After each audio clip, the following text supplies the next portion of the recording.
Very important update about the Stop Killing Games initiative.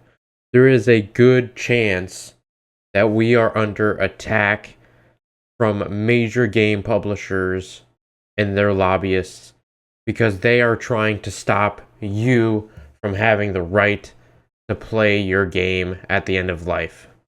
This is big deal. This is a huge deal. Ross at Accursed Farms had just released this video. The industry filed false claims against the Stop Killing Games initiative. They are scared about this. We are at like 1.4 million signatures. Let's look real quick. 1.4 million signatures, right?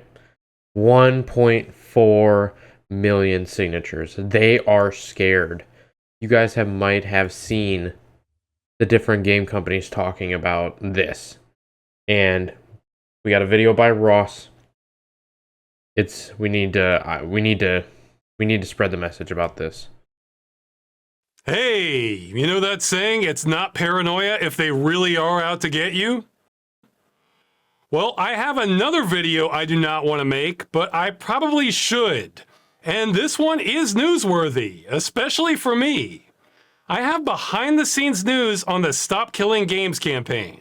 Okay, a quick refresher because I know this gets confusing. I founded the Stop Killing Games movement to challenge the legality of publishers destroying games which you've paid for. This has involved a lot of things, which I've shown in slides before.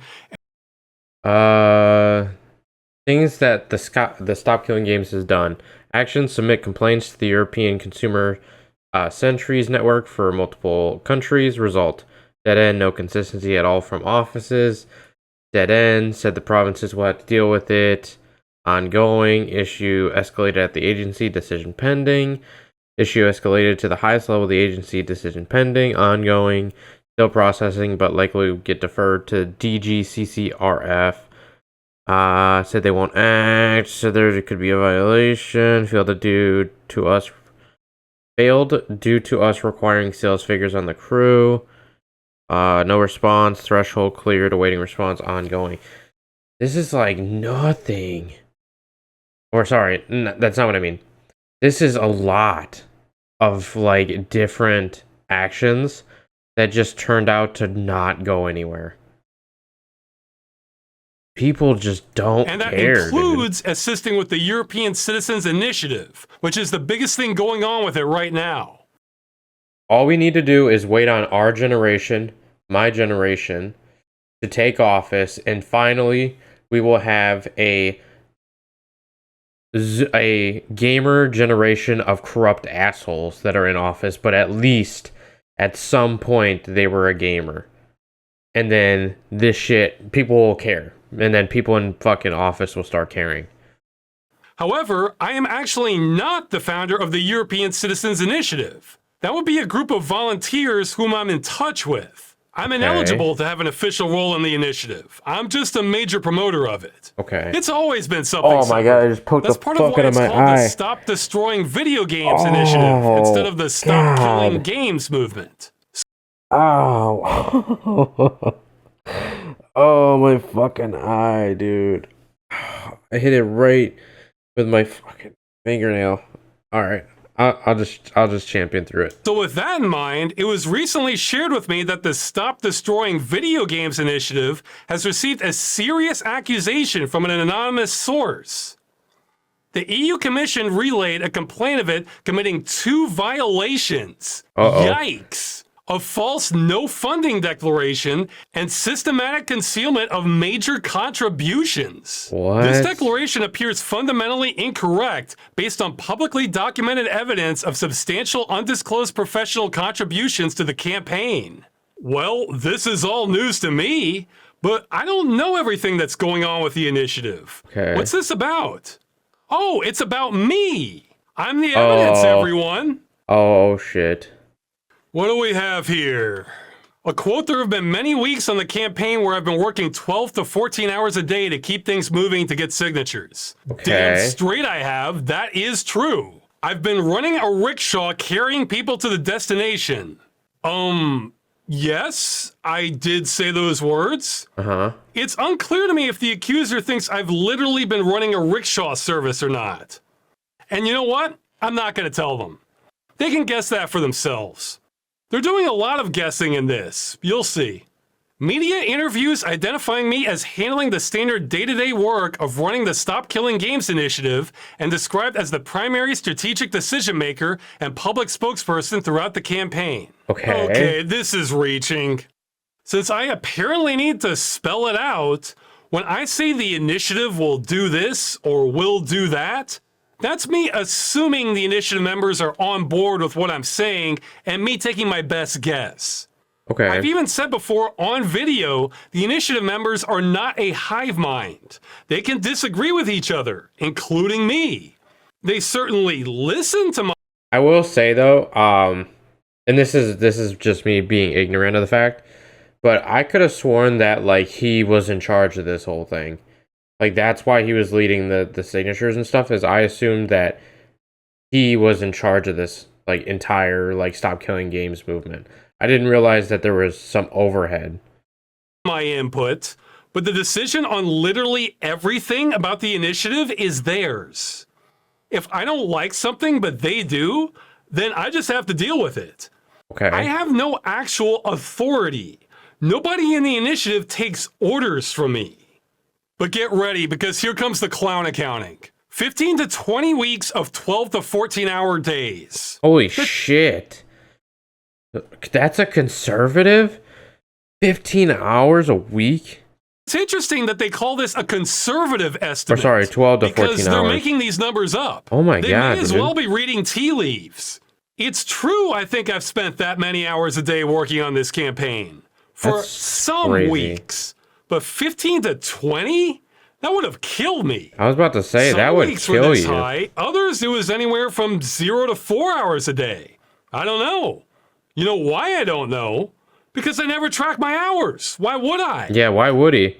Who tracks their hours when they're doing like work or they're like doing volunteer work? Unless like there's like some incentive for you doing that and you need like a certain amount of hours, then yeah. But if you're just volunteering for something, you don't log how much you've been doing. That just sounds really stupid.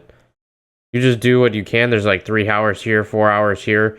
Maybe they have a big event. They're like, hey, can we use you all day? You know what I mean? Nobody was hiring me for this. Yeah, it's all volunteer time.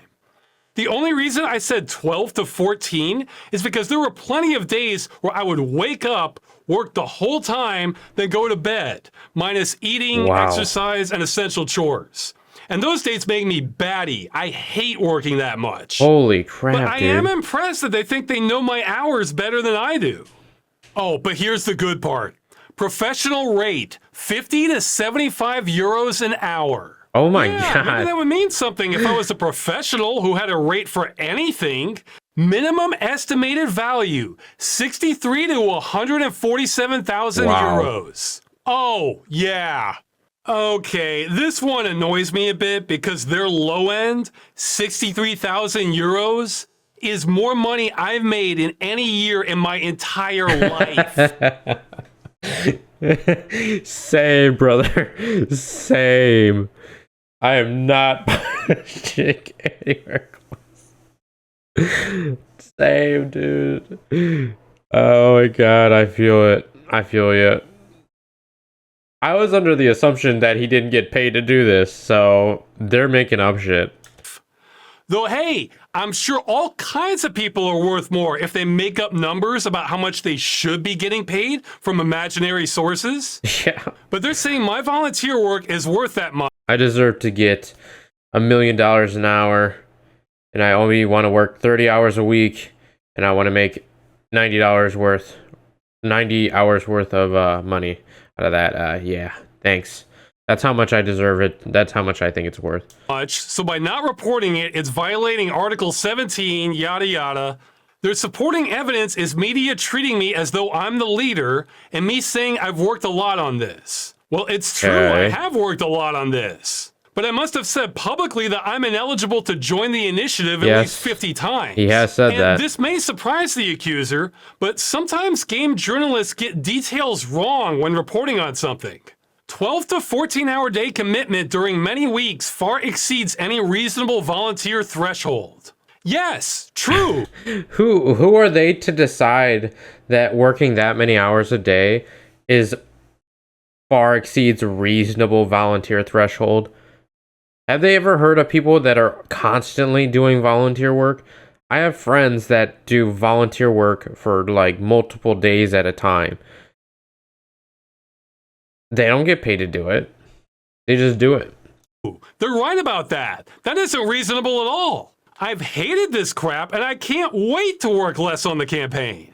It's only my perception that this is my one chance to fix the problem of destroying games that's pushed me this hard. And I will say, guys, if this doesn't get through, I completely agree with Ross. I think that in our lifetime, I'm talking like lifetime of like before the PS1 and like right at Nintendo 64, that if we don't get this through, it might not possibly be brought up again whether or not you can still have access to your games.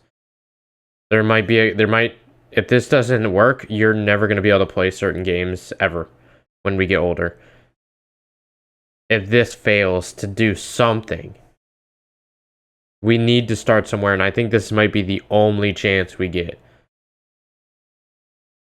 If you guys are part of the EU, there's a link in the description for you you can sign. That way you can join the initiative. I cannot join. I am from the United States. You cannot join this petition. It has to be citizens of the EU.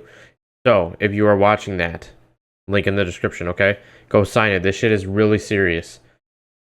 Like, we want to be able to play these games in the future. When I'm in a fucking nursing home and I can't even fucking shit by myself, I can't even stand up, but I got my computer in front of me, I still want to go back and play Gears of War 1 or Gears of War 2 or what's another one, like Bloodborne, like I want to be able to play all these games that require internet connection or they're getting turned off. But I have my limits, guys. Professional time investment constitutes quantifiable in-kind contribution under transparency regulations. I guess good thing I'm not a professional then. Well, this is a very serious accusation. How would you be a professional? And it sounds like I should have logged my hours and made up hourly rates like my accuser did, huh? Yeah. But wait, here's a thought. Why don't we check what the European Union's rules actually are? Who is considered a sponsor? Sponsors are people or organizations providing financial support over 500 euros. Okay, well, I've spent 0 euros on the initiative, just a crapload of time, so that's not me. Legal persons or organizations providing other economically quantifiable in-kind donations or non-economically quantifiable support to an initiative are also considered sponsors. Well, I've been advised I'm not a legal person. I'm a natural person. That sounds right. And I certainly wasn't representing an official organization. I mean, I haven't signed one form with Stop Killing Games on it, or for the initiative for that matter. Individuals providing non-financial support, such as volunteering, are not considered sponsors under the ECI regulation and do not need to be reported. How did they get this wrong? Did they not even check? Individuals providing non-financial support such as volunteering are not considered sponsors under the ECI regulation and do not need to be reported. Wow. How the fuck did they miss that? How? Oh, what's that? That description, which is exactly what I've been doing? Oh so my God. God. The EU says the initiative has been following the rules this entire time? But what about this anonymous accuser saying the EU doesn't know its own rules? Is there a hidden clause here? Like you're not a sponsor unless you work really hard? So let's get this.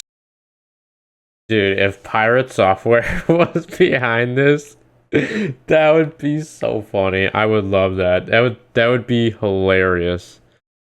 Pirate Software is so mad that they did that. Straight. We've got an anonymous complaint saying the initiative is violating EU law.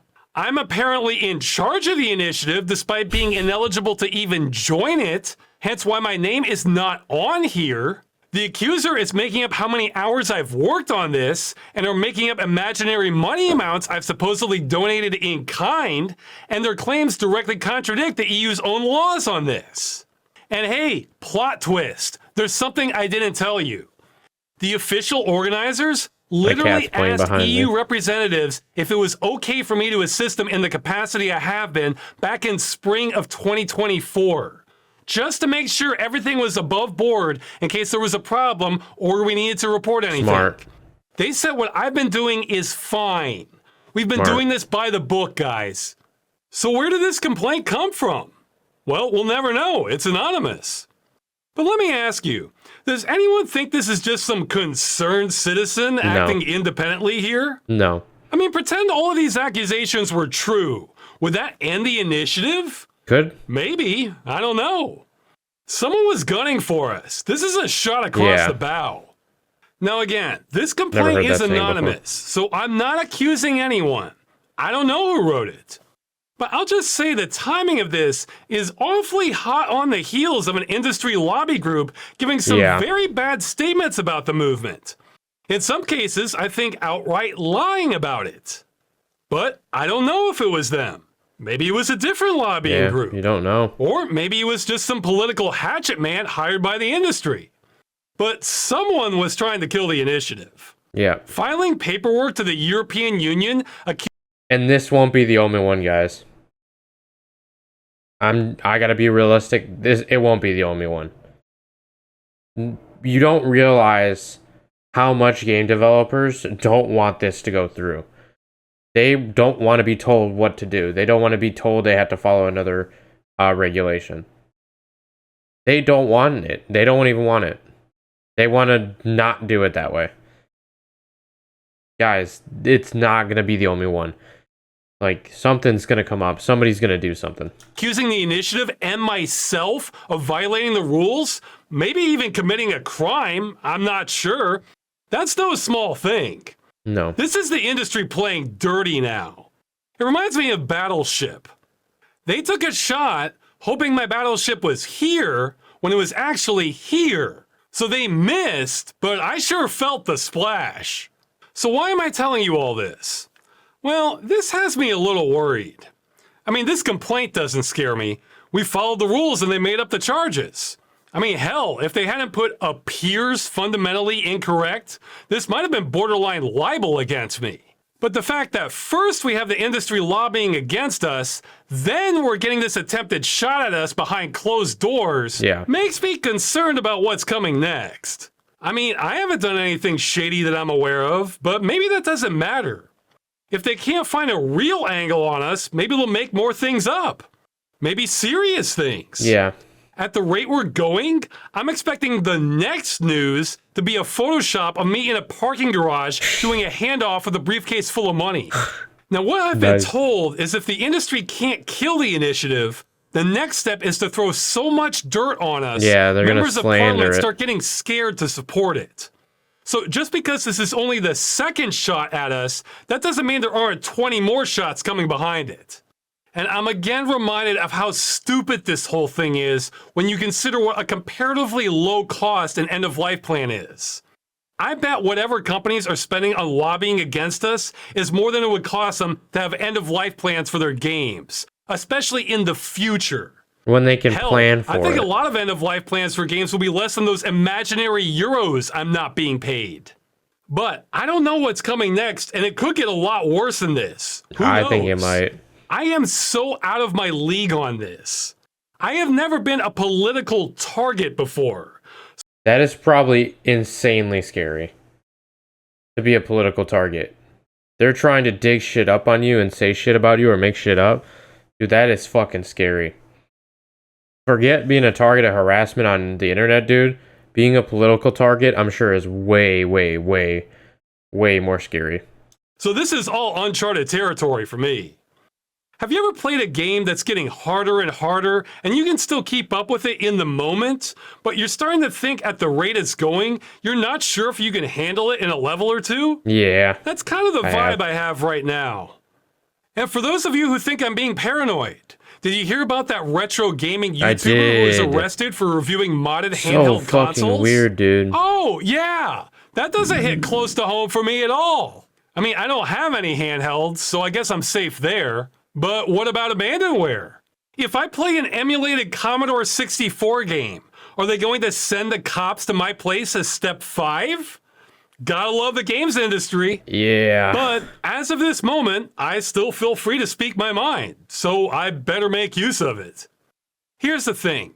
The video games industry is worth billions. Yep. If they really want to smear me or the initiative, They will. they'll find a way to do it.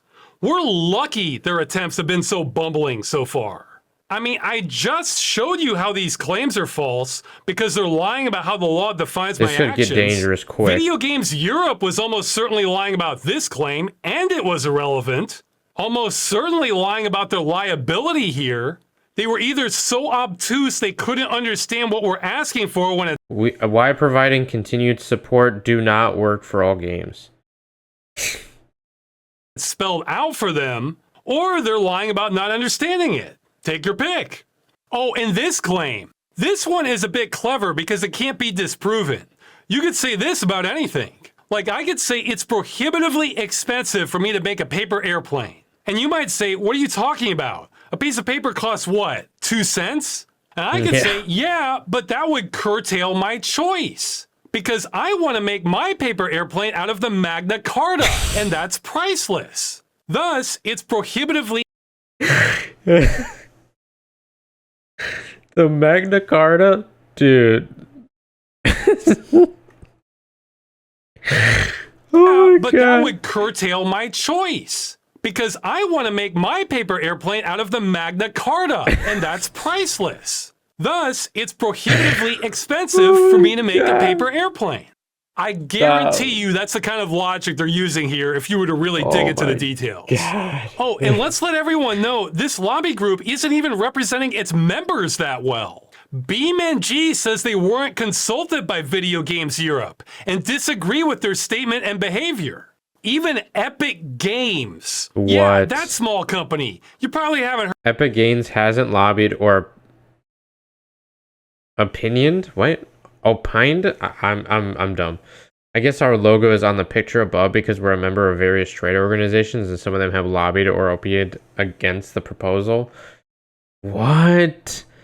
Heard of them. Stop, Has come out saying that they're dude. currently non-committal on this. So Video Games Wow. Europe wasn't representing them in their statement either. So if they're not even consulting their members, who the hell are they representing exactly? Okay, some news as I'm editing. Ubisoft has responded to stop God. killing games. I was not Here we expecting go. that. It's a lot of misdirection. I'll try and speedrun this. Okay, this is irrelevant. We're aware of Okay, let's see. Regarding the petition, we operate in a market. As noted. And whenever we release a game, we provide a lot of support for that game. We also provide a lot of services to make sure the game is accessible and remains playable 24/7. Yep, that's irrelevant. your terms. It's not yet determined if they're legal or not. It is still being determined if the terms are legal in the EU or not. German says the company said information regarding the game and how long the game can be played. This is going into specifics. The crew did not have a badge in the front noting online connection required. And notice Ubisoft may cancel access to one or more specific online features upon 30-day prior notice. Whether those sorts of notices are legally, that's what we're trying to like figure out is if they can do that legally. This is also irrelevant. This part is true. This is Okay. But this kind of issue is not specific to Ubisoft. No, it is not. It's for every single game that comes out in the future. a widespread problem in the industry. The only thing He's probably going to bring it up, but did you guys hear about Anthem?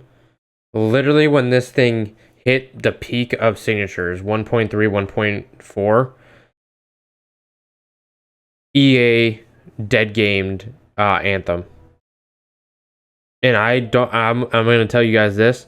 Anthem, it was really disappointing what happened to Anthem, but there has never been a more fun jetpack fighting or jetpack shooting mechanic than Anthem. I think Anthem is awesome just because of that function. And the sad thing is now that it's a dead game, you're not going to be able to even learn from that.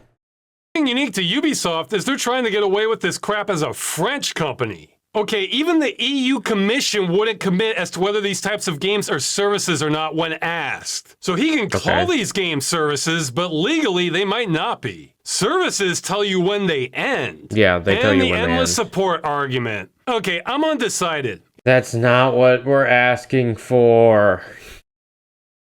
That's not what it's asking for.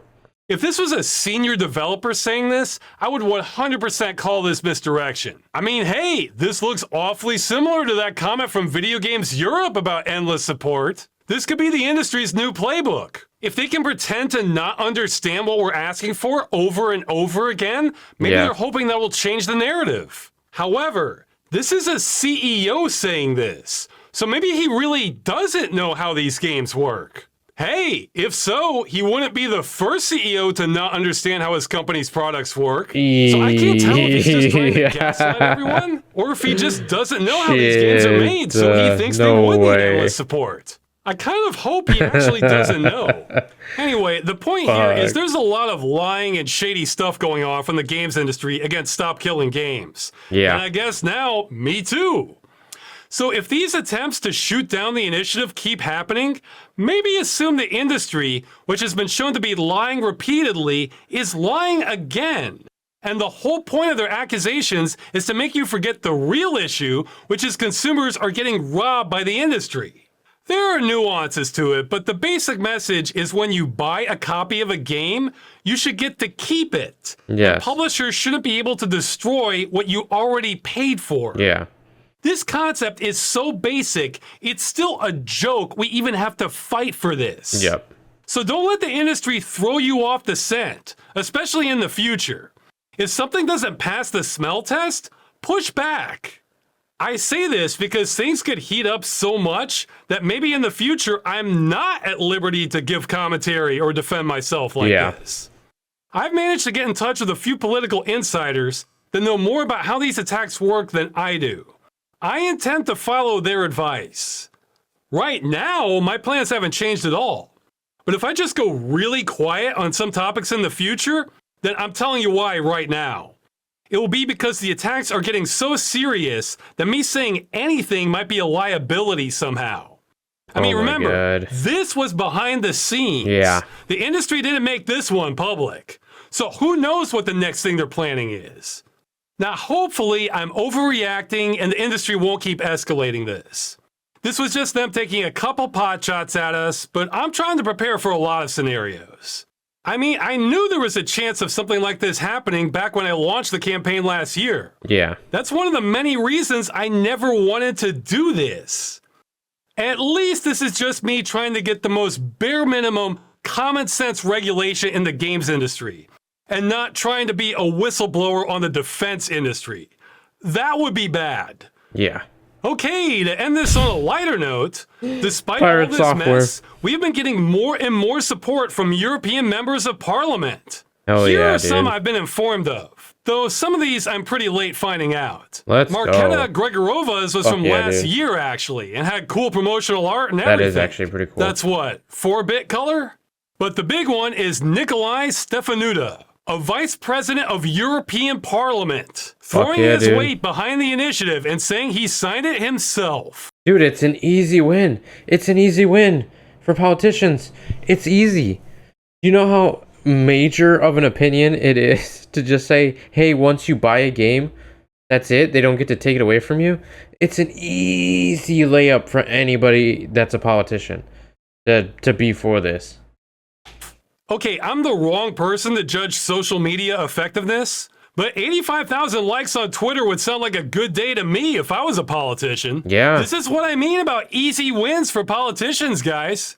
Keeping it real, most people don't care about video games either way. So this is pretty safe politically.